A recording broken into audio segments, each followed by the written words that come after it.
مشاهدينا نعرض على حضراتكم مراسيم توقيع اتفاق النوايا بين العراق وشركة ABB السويدية الخاصة بمشاريع نقل الطاقة الكهربائية برعاية رئيس الوزراء الدكتور حيدر العبادي. كونوا معنا.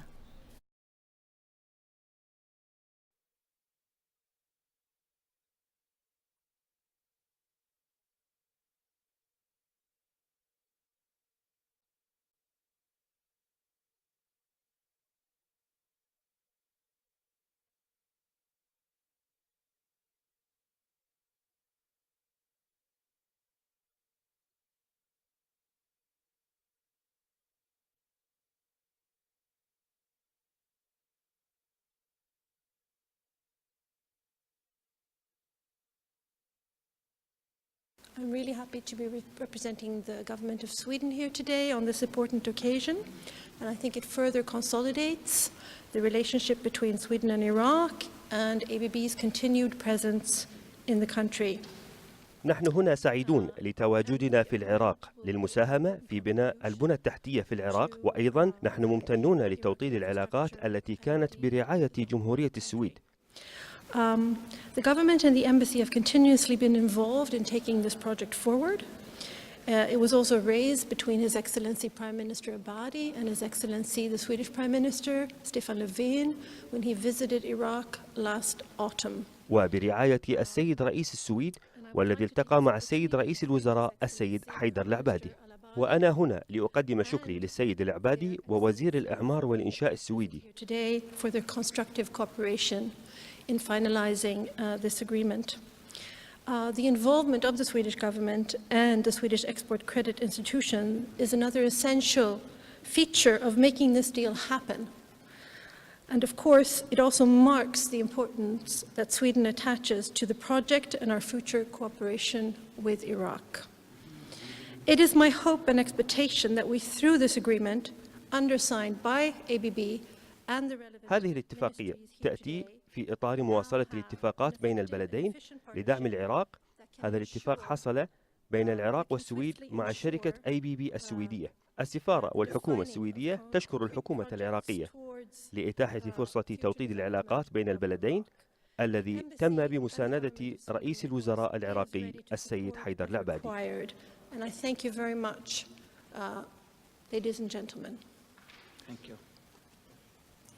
بسم الله الرحمن الرحيم. ضمن السياسة العامة التي تتبعها الحكومة العراقية بالعمل مع جميع دول العالم المتقدم، اليوم تم توقيع اتفاقية لعقد شراكة لتأهيل بعض من محطات الكهرباء مع شركة ABB، والتي ستعمل على تأهيل هذه المحطات وبدعم من بنك الذي سيكون أنه مقدار لاحقا سيكون أنه بقرض مقدار أنه 500 مليون دولار لهذه الشراكة وهذا العقد.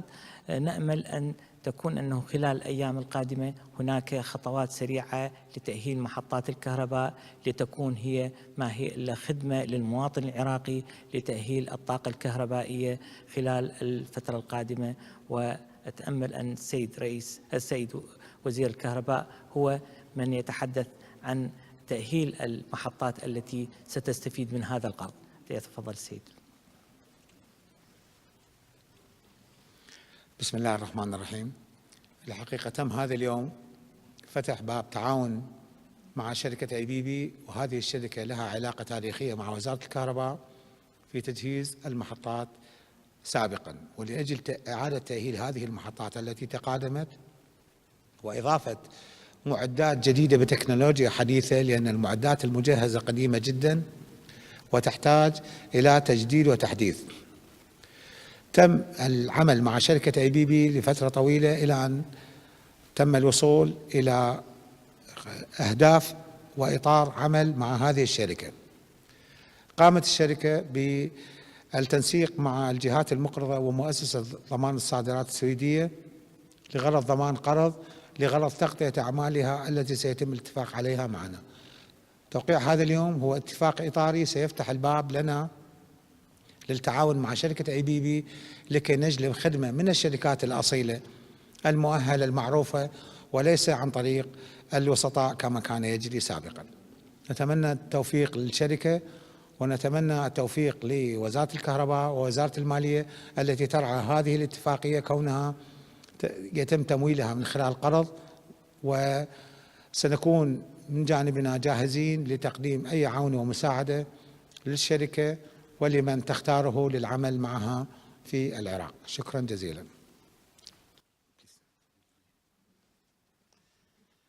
Your Excellencies, Ambassador, on behalf of ABB Group, I would very much like to thank the Iraqi government, the Ministries of Finance and Electricity, the support of the Swedish government and the embassy in Iraq, plus the Swedish export agencies, for helping us to put together this agreement.